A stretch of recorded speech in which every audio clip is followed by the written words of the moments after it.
Rudolph the Red-Nosed Reindeer by Alan Benjamin. Hello, boys and girls. My name is Sam the Snowman. I'm going to tell you about how Christmas was almost canceled one year, and how a little reindeer with a shiny red nose saved the day. It all began in Christmastown at the North Pole. That's where Santa Claus lives with his wife, Mrs. Claus. Their home is a castle in the middle of a snow-covered forest of glittering Christmas trees.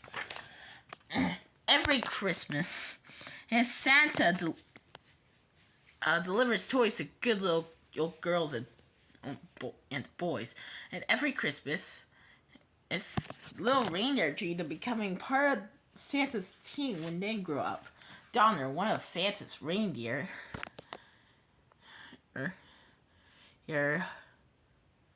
hoped his newborn son Rudolph wouldn't follow his footsteps. But when Rudolph's nose began to glow, Donner cried, "He has a shiny nose! I even say it glows!" Just then, Santa arrived to meet the new reindeer. When he saw Rudolph's bright red nose glowing, he said, "Let's hope it stops," as if he wants to make the sleigh team someday. And off he went. "We'll just have to hide Rudolph's shiny nose so that he looks like the other little deer," said Donner as he covered Rudolph's nose with mud. Rudolph was very unhappy, but he kept his nose hidden as well as he could. Later at the reindeer games, Rudolph met a pretty dog named Clarice. She was there to watch the young reindeer practice their flying. Rudolph was shy, but he asked if he could walk her home after the games. Clarice agreed and said, "I think you're cute." That made Rudolph so happy that he flew high in the sky on his very first try. Santa and Comet amidst the flying coach were amazed.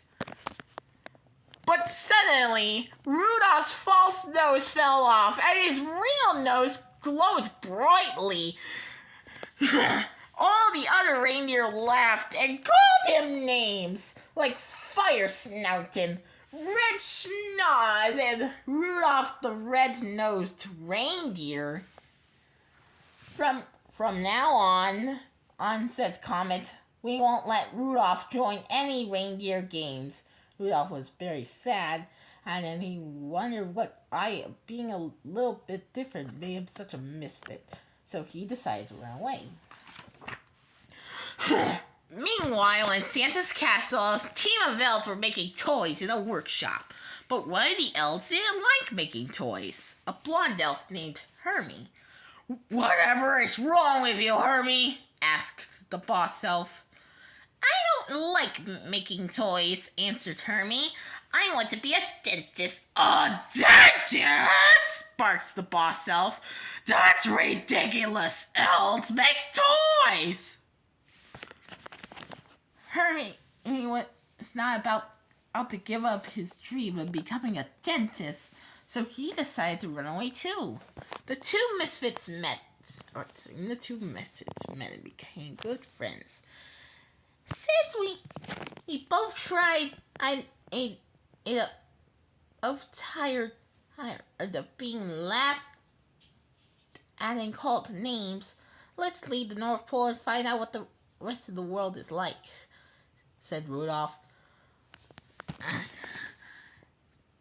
But no, on that, so they went looking for to new adventures.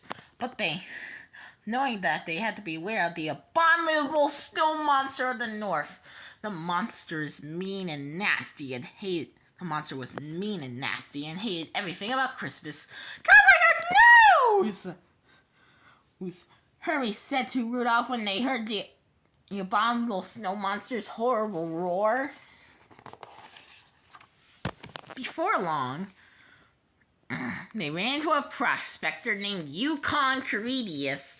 "This land is rich in silver and gold," he said. Yukon was an unusual character, but he had a good heart, and offered to give Rudolph and Hermie a ride on his sled. Suddenly, the abominable snowmonster spotted the friends and started to chase them. "We're trapped!" cried Rudolph. "My nose is giving us away!" Luckily, Yukon, the terrible creature's weakness. The abominable snow monster sinks in water," Yukon said as he quickly chipped away at the ice. And then loaded a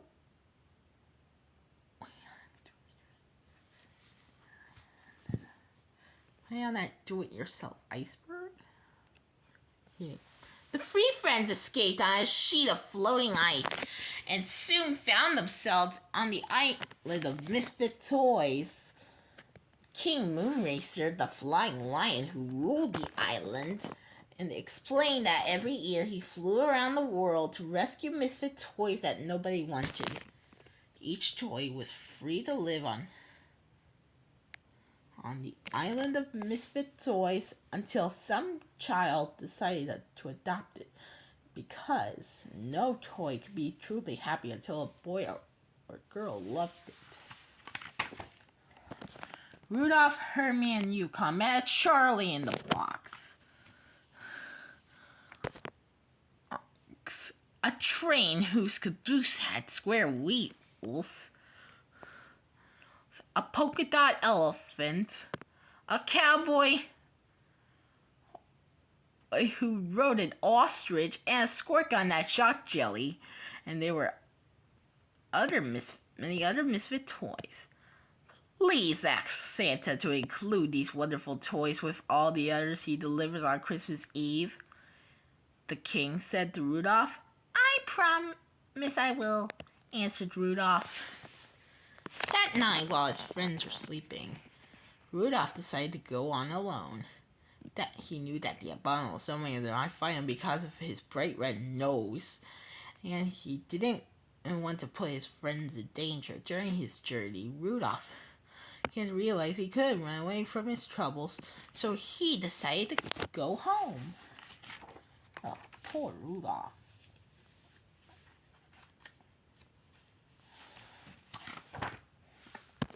In Christmastown, Rudolph discovered that his parents and Clarice have left to look for him and never returned. The little reindeer are just nowhere to find them. In the abominable snow monster's cave! "Put her down!" Oh, cried Rudolph as he tried to rescue Clarice. But then he was captured too! In the nick of time, Yukon and Hermie arrived with a plan. They knew that abominable snow monsters like pork dinners.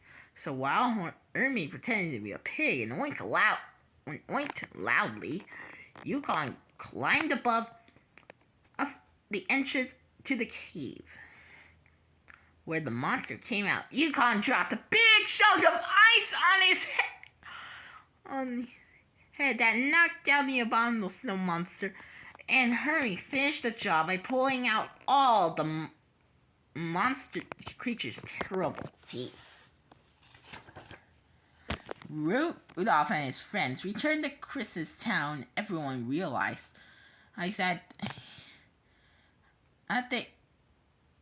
he had been a little hard on the two misfits and welcomed them back. At first, everyone was afraid of the abominable snowman, but Yukon assured them he was now as tame as a kitten, and that his real name was Bumble. Everyone was relieved and gave Bumble the job of placing the stars on top of all the tall Christmas trees. Rudolph described his adventures and told Santa about the island of misfit toys. Santa promised he would deliver all the misfit toys to deserving girls and boys. But there was terrible news. A great blizzard was raging all over the world. Oh, I'm afraid said Santa to Mrs. Claus, "that we'll just have to cancel Christmas this year." "Oh no," said Mrs. Claus. "Think of all those disappointed little girls and boys with no presents on Christmas morning." On Christmas Eve, the weather was no better. There was no relief in sight. Suddenly, Rudolph's nose started to glow. Santa shielded his eyes and smiled.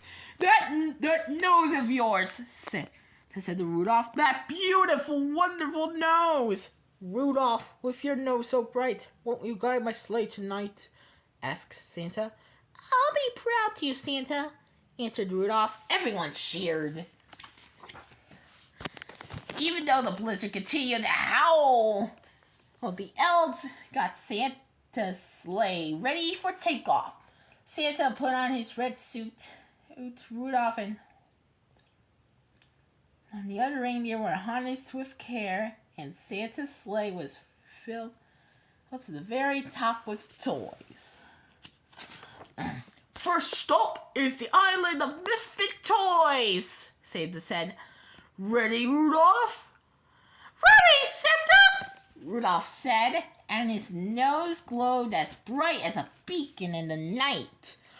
"Up, up, and away!" called Santa. Off they flew into the dark sky to deliver their toys to girls and boys, with Rudolph's shiny nose guiding the way. And Rudolph went down in history as the most famous reindeer of all. The end. I know that. Really long time ago.